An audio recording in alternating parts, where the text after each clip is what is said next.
अब देखते हैं आपका सिक्स रियल फंक्शन और वो है सिग्नम फंक्शन। सिग्नम फंक्शन, अब सिग्नम फंक्शन क्या होता है देखिए, सिग्नम फंक्शन ये ऐसा फंक्शन है जहां पे आपको रेंज दी होगी।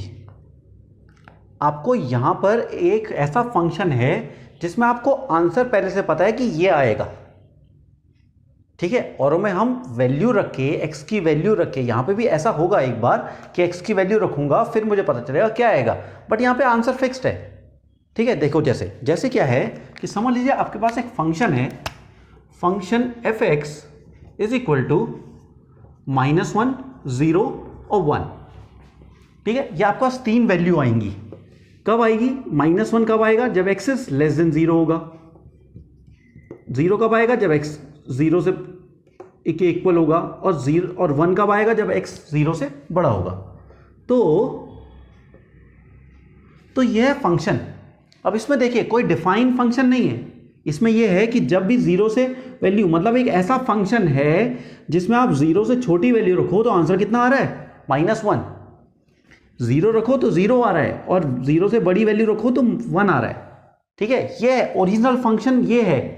अब अगर मैं इसे एक फंक्शन बनाऊं, एक नया फंक्शन, मतलब इसी के हिसाब से एक कोई फंक्शन डिफाइन करते हैं, ठीक है, एक फंक्शन बनाते हैं। ऐसे बहुत सारे फंक्शन बन सकते हैं, एक फंक्शन बनाते हैं। समझ लीजिए यहां पे एक फंक्शन है आपके पास f(x) इज इक्वल टू, ये आपके पास mod x upon x and 0 when x is not equal to 0 and 0 when x is equal to 0। तो ये एक फंक्शन बनाया मैंने, ठीक है, ये एक फंक्शन बनाया मैंने क्या कि mod x अपॉन x कब काम करेगा? जब x की वैल्यू 0 नहीं होगी, और 0 होगा जब x की वैल्यू 0 हो जाएगी, ठीक है। ये एक फंक्शन, मतलब ओरिजिनल फंक्शन ये है, ओरिजिनल फंक्शन ये है, ठीक है। इसी के जैसा मैंने एक, मतलब जो ये वैल्यू देगा वैसा मैंने एक फंक्शन बनाया, ठीक है। ऐसे में बहुत सारे फंक्शन बन सकते हैं, ठीक है। यहाँ पे ऊपर वाली वैल्यू नीचे वाली वैल्यू सेम कर दीजिए, ठीक है, बस ये वाली वैल्यू फिर चेंज होती रहेगी, ठीक है। आप ऊपर -x नीचे mod x कर दीजिए, फंक्शन चेंज हो जाएगा, ठीक है ना। तो ऐसे मैं और भी फंक्शन बना सकता हूं। तो इसके लिए एक चीज देखिए, आंसर क्या आ रहा है? सिर्फ -1, 0, 1। तो एक चीज कंफर्म है यहां पर कि जो आपकी रेंज आएगी, इसकी रेंज मतलब f(x) की वैल्यू, x की यहां पे कुछ भी वैल्यू रखिए, इन तीनों के अलावा कुछ और नहीं आएगा। तो मतलब रेंज क्या होती है? f(x) की वैल्यू। तो f(x) की वैल्यू क्या है यहां पे आपका? -1, 0 और 1, और ये तीनों अलग अलग एलिमेंट है, तो इसलिए मैंने कर्ली ब्रैकेट के बीच में रखा है, ठीक है ना। तो ये एक एलिमेंट्स हैं, सिर्फ एलिमेंट्स हैं, इसके बीच के कोई वैल्यू इंक्लूड नहीं है, सिर्फ ये तीनों ही वैल्यू आएंगी। अब देखते हैं इसका ग्राफ। देखिए अब इसका ग्राफ देखते हैं, ग्राफ में क्या क्या आया होगा। देखो समझ लीजिए कि आपके पास ये है, आपके पास y एक्सिस और ये x एक्सिस, ठीक है, ये x एक्सिस, ये y एक्सिस। यहां पे हो गया 1, ये 2, ये 3, ये 4, ये 5, ये -1, ये -2, ये -3। यहां पे कहीं 1 है और यहां कहीं है -1, ठीक है। अब देखिए x की वैल्यू मैं 1 रखूंगा तो आंसर कितना आएगा? 1। जैसे मैं x की वैल्यू 1 रखूंगा तो x की वैल्यू 0 से बड़ी रखूंगा तो आंसर कितना आ रहा है? सिर्फ 1। मतलब मैं अगर 0 पॉइंट, जैसे मैंने अगर यहाँ पे f 0.1 रखा है तब भी आंसर कितना आएगा? 1। अगर मैंने f 0.2 रखा है तब भी आंसर कितना आएगा? 1। अगर मैंने f 99999 रखा है तब भी आंसर कितना आएगा? 1, ठीक है। तो आंसर जब भी 0 से बड़ी वैल्यू रखूंगा आंसर कितना आएगा? सिर्फ 1। तो वैसे ही अगर मैंने 1 रखा है तो आंसर 1, 2 रखा है तब भी आंसर 1, 3 रखा है तब भी आंसर 1, 4 रखा है तब भी आंसर 1, 5 रखा है तब भी आंसर 1। तो ये लाइन कुछ ऐसे करके जाएगी, ठीक है। बट एक चीज देखिए, मैं कितनी 0 से बड़ी वैल्यू क्या होती है? ये भी तो होती है 0.00000, इन्फिनाइट नंबर ऑफ 0 लगा दीजिए और लास्ट में लगा दीजिए 1। इन्फिनाइट नंबर ऑफ 0 लगा दीजिए और फिर लगा दीजिए 1। ये भी तो 0 से बड़ी वैल्यू है, और ये 0 से कितने पास होगी? बहुत ही पास। बट एक चीज याद रखिएगा, ये वाली लाइन इस वाली लाइन को टच नहीं करेगी, ठीक है ना। क्योंकि मैं जीरो रखूंगा तो तब तो आंसर यहां आएगा। मैं यहां पर जीरो से बहुत ही पास वैल्यू रख रहा हूं। वही चीज नेगेटिव साइड भी होगा। अभी देखिए कुछ समझाऊंगा यहां पर, यही चीज नेगेटिव साइड भी होगा। नेगेटिव साइड में वैल्यू कितनी आएगी? अगर -0.00000000000 और इन्फिनाइट नंबर 0 फिर 1, तब भी ये वाली वैल्यू कितने पास होगी? बिल्कुल जीरो से बहुत ही पास। और वैल्यू कितनी दे रहा होगा? -1। मतलब ये वैल्यू बहुत ही पास से जाएगी, यहां से इतने पास से जाएगी, हमें लगेगा ये इस वाली एक्सिस को टच कर रही है, बट इस वाली एक्सिस को टच नहीं करेगी। ठीक है ना, इस वाली एक्सिस को टच नहीं करेगी, बट इतने पास से जाएगी। अब ये चीज है कि जब कोई चीज किसी एक्सिस के बहुत पास से जाती है बट उसको टच नहीं कर रही होती, तो इसको दिखाएंगे कैसे? नंबर लाइन में कैसे दिखाएंगे? अब इतने पास वाली वैल्यू कैसे दिखाऊं मैं उसमें? क्योंकि 0 और 1 के बीच में इन्फिनाइट नंबर आएंगे, इसके और इसके बीच में भी इन्फिनाइट नंबर आएंगे, तो ऐसे दिखाऊंगा कैसे? तो देखिए इसके रिप्रेजेंटेशन करने का एक तरीका है। तो यहां से भी वैल्यू ऐसे जाएगी और इसके बिल्कुल पास चल जाएगी, यहां से भी वैल्यू ऐसे जाएगी, बिल्कुल इसके पास चल जाएगी। तो जब भी देखो, जैसे जैसे एक नंबर लाइन है, यहां पे एक नंबर लाइन है, ये मैंने बताया था पहले भी, 0 यहां पे है -1 और यहां है 1, यहां पे है 2 और ये है -2। अगर मेरे को ये दिया हुआ है कि x बिलोंग्स टू -1 to 2, तो इसका मतलब क्या हुआ कि x -1 और 2 के बीच में, -1 और 2 के बीच वाली सारी वैल्यू इंक्लूड कर रहा है, इंक्लूडिंग -1 और 2। -1 और 2 भी इंक्लूड हो रही है वैल्यू। ठीक है ना, तो यहां पे -1 और 2 भी इंक्लूड हो रही है वैल्यू। अब अगर मैंने ये ब्रैकेट चेंज कर दिया -1 और 2, तो इसका मतलब क्या है? -1 और 2 के बीच में वैल्यू आ रही है, बट -1 और 2 इंक्लूड नहीं आ रहा है। This is known as close bracket and this is known as open bracket. The small bracket in the set is known as open bracket, means the -1 and 2 is not included in the answer, and in this -1 and 2 is included in the answer। ठीक है ना, तो ये -1 और 2 include हो जाएगा answer में और यहां पर नहीं होगा। तो मुझे इसको दिखाने के लिए तो यहां पे सिंपल यहां से और यहां तक की लाइन बना दूंगा, ये तो चल जाएगा। बट इसको कैसे दिखाएंगे? जैसा इसे दिखाएंगे वैसी केस इसमें भी आएगा, क्योंकि ये वाली वैल्यू भी -1 से बहुत पास चल जाएगी, ये वाली वैल्यू भी -2 से बहुत पास चल जाएगी, बट ना -1 को टच करेगा ना 2 को टच करेगा।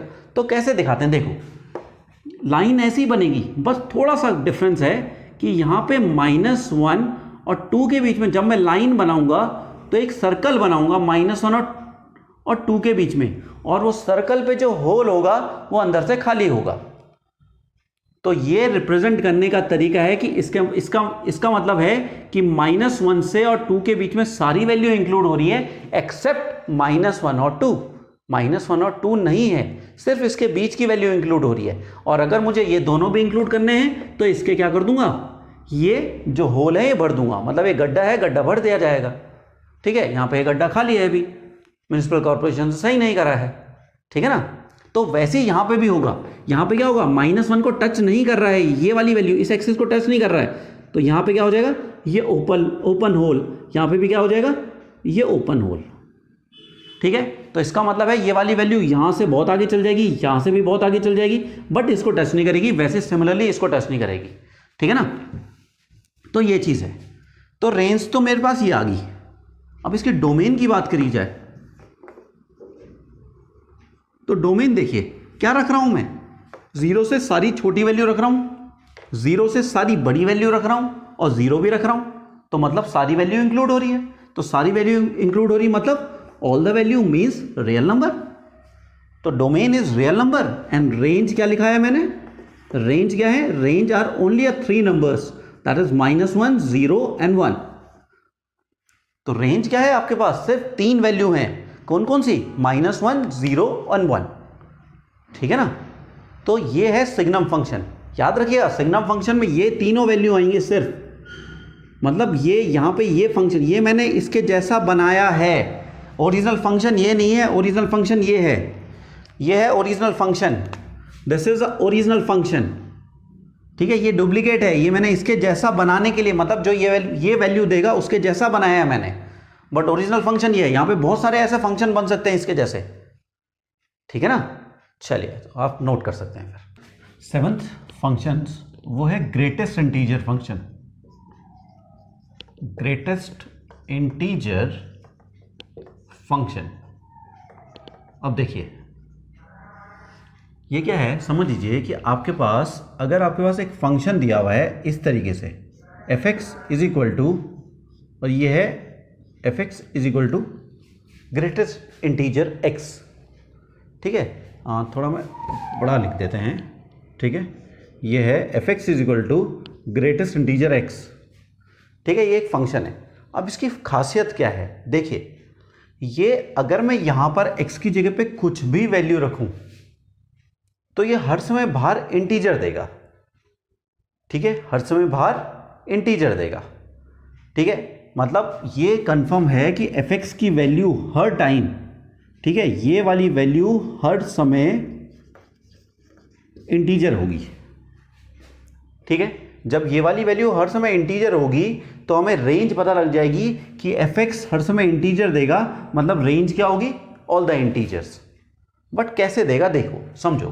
फॉर एग्जाम्पल देखिए, आपने अगर x की जगह पे 0.1 रखा है तो ये हो जाएगा 0.1, तो ये आंसर देगा 0, ठीक है। अगर आपने 0.1 रखा है तो 0 देगा, 0.9 रखा है तब भी 0 देगा।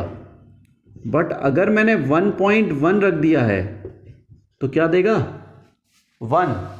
और अगर इसके अंदर इंटीजर हुआ तब तो ये बाहर इंटीजर ही देगा, इंटीजर कैसा भी। तो एक चीज देखिए कि अगर मैं यहां पे कोई सी वैल्यू रखूं तो उससे छोटा वाला, उससे मिलता हुआ ही, मतलब जैसे नंबर ये मैं नंबर लाइन है, यहां पे 0 है, यहां पे 1 है, यहां पे -1 है।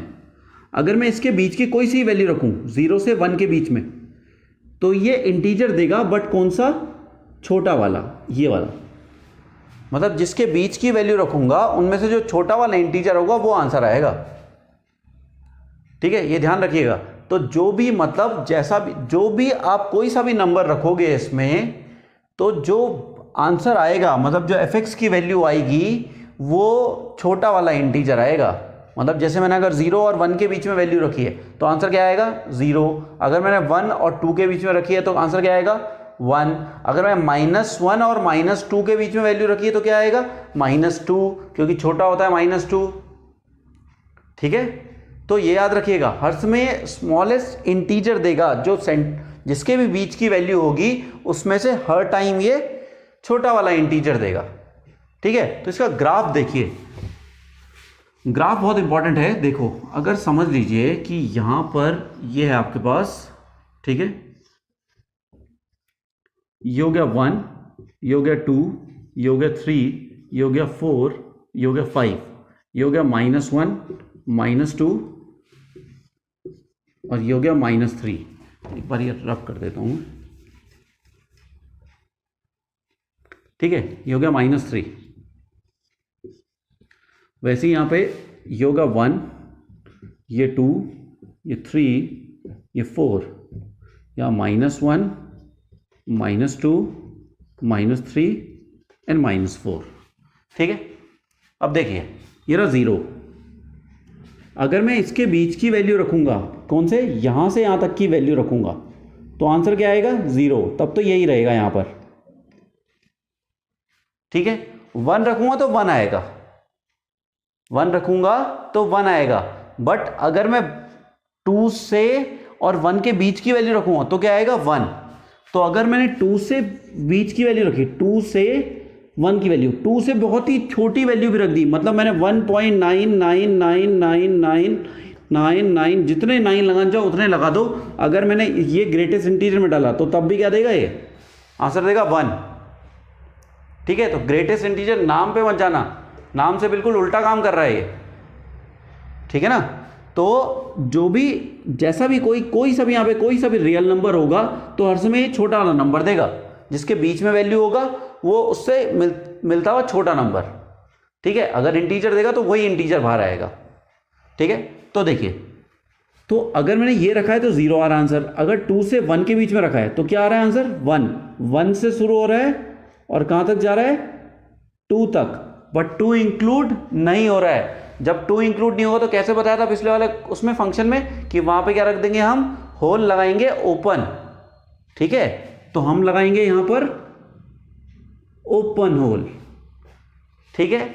वैसे ही अगर 3 से 2 के बीच में वैल्यू होगी तो क्या देगा 2, तो यहां से ऐसा आएगा और ये क्या हो जाएगा यहां पर, और ये देगा फिर से ओपन होल, फिर से 3 और 4 के बीच में कितना देगा 3, तो ये ऐसे आ जाएगा और यहां पे दोबारा से ओपन होल, ठीक है। तो ये स्टेप वाइज। अब देखो ऐसे यहां से चढ़ता हुआ है तो नेगेटिव की तरफ क्या होगा, उतरता हुआ आएगा यहां से। तो देखिए, तो अगर मैं यहां से यहां तक के बीच की वैल्यू करूं तो क्या आएगा, ये इससे और इससे बीच की वैल्यू, तो क्या देगा ये -1 रखूंगा यहां से और किसके बीच में, ये रहा -1 और -1 इंक्लूड नहीं होगा, ठीक है, यहां पर ये वाली वैल्यू। तो यहां पे क्या होगा, क्योंकि 0 पे जैसे ही 0 आएगा तो वो तो 0 कर देगा वैल्यू, तो ये हो जाएगा ऐसे। फिर वही -2 से और -1 के बीच में क्या देगा, ये -2, तो ये रही वैल्यू, यहां से लेके ये यहां पे ओपन हो जाएगा और यहां पे चल जाएगा ये क्लोज, ठीक है। फिर इसके बीच में कितनी वैल्यू देगा, ये माइनस, ये इसके बीच में यहां से देगा, ये हो जाएगा ओपन और यहां चल जाएगा क्लोज। तो ये है ग्रेटेस्ट इंटीजर का, ठीक है ना। तो याद रखिएगा अगर यहां पे इंटीजर रखूंगा तो इंटीजर ही आएगा, बट अगर मैंने कोई पॉइंट वाली वैल्यू रखी, कोई इरेशनल नंबर रखा, कोई फ्रैक्शन वाली वैल्यू रखी, कोई रैशनल नंबर रखा, ठीक है, रैशनल नंबर में इंटीजर्स भी आएंगे, इंटीजर को छोड़ के बाकी कुछ भी रख दिया तो हर समय वो बाहर इंटीजर देगा, और कौन सा वाला इंटीजर देगा, छोटा वाला इंटीजर, ठीक है ना। तो अब देखिए, अब इसके डोमेन देखते हैं। डोमेन देखिए, मैं सारी वैल्यू रख रहा हूं, ऐसे आगे चलता रहूंगा तो सारी वैल्यू रखूंगा, तो डोमेन क्या हो गया, ऑल द रियल नंबर, और रेंज क्या हो गया, ये बाहर क्या दे रहा है हर टाइम, इंटीजर, तो क्या हो गया z इंटीजर, ठीक है। अब एक चीज और है कि समझ लीजिए आपके पास 2 फंक्शन दिए हुए हैं, f और f एक फंक्शन है एंड g एक फंक्शन है, ठीक है। आपके पास 2 फंक्शन दिए हुए, तो हम इसमें अलजेब्रा भी अप्लाई कर सकते हैं। मतलब कैसे कि मैं f और g फंक्शन को ऐड कर सकता हूं, f और g फंक्शन को सब्ट्रैक्ट कर सकता हूं, किसी भी नंबर्स को या इन दोनों फंक्शन को मल्टीप्लाई कर सकता हूं, ठीक है, और इन दोनों फंक्शन को मैं डिवाइड भी कर सकता हूं, ठीक है। इसे बोलते हैं algebra of real function, means f and g, if f and g are real functions, अगर f और g दोनों रियल फंक्शन है तो इनको सब्ट्रैक्ट भी कर सकते हैं, ऐड भी कर सकते हैं, मल्टीप्लाई भी कर सकते हैं और डिवाइड भी कर सकते हैं। जैसे समझ लीजिए कि आपके पास एक फंक्शन दिया हुआ है x² और gx एक फंक्शन दिया हुआ है, समझ लीजिए यहाँ पे है x+2, ठीक है। तो अब अगर मुझे f+g करना है तो इसको ऐसे लिखेंगे f+gx, ठीक है, क्योंकि x का फंक्शन है, तो क्या करूंगा, इस फंक्शन को इस फंक्शन में लिख दूंगा, मींस fx+gx, तो कितना हो जाएगा यहां पर x² + x+2। ऐसे ही मैं f - g भी कर सकते हैं, तो कितना हो जाएगा fx - gx, तो कितना हो जाएगा x² - gx, फंक्शन कितना है x+2, तो ये हो जाएगा x² - x-2, ठीक है। वैसे ही इसे मल्टीप्लाई भी कर सकते हैं, डिवाइड भी कर सकते हैं। तो मल्टीप्लिकेशन कैसे होगा, मल्टीप्लिकेशन होगा अगर मुझे f और g को मल्टीप्लाई करना है तो कितना हो जाएगा यहां पर x² × x+2, ठीक है ना। ये हो जाएगा तुम्हारे पास fx × gx फंक्शन, ठीक है। तो कितना हो गया x³ + 2x², ठीक है। और अगर मुझे f और g को डिवाइड करना है तो ये हो जाएगा fx/gx फंक्शन, ठीक है, fx और gx फंक्शन। तो क्या हो जाएगा यहां पे लिख सकता हूं x/x+2, और ये क्या होना चाहिए, रियल फंक्शन होना चाहिए, मतलब ये नॉट डिफाइंड नहीं आना चाहिए, तो x की वैल्यू क्या हो जाएगी -2 नहीं आनी चाहिए यहां पर, ठीक है, तो इस तरीके से हम किसी फंक्शंस को, दो फंक्शन को हम ऐड कर सकते हैं, सब्ट्रैक्ट कर सकते हैं, मल्टीप्लाई कर सकते हैं, डिवाइड कर सकते हैं। ठीक है ना, अब हम देखेंगे कुछ क्वेश्चंस इनके बेसिस पे, कुछ इंपॉर्टेंट क्वेश्चन पूरे चैप्टर पे। ठीक है, तो आप इसे नोट कर सकते हैं।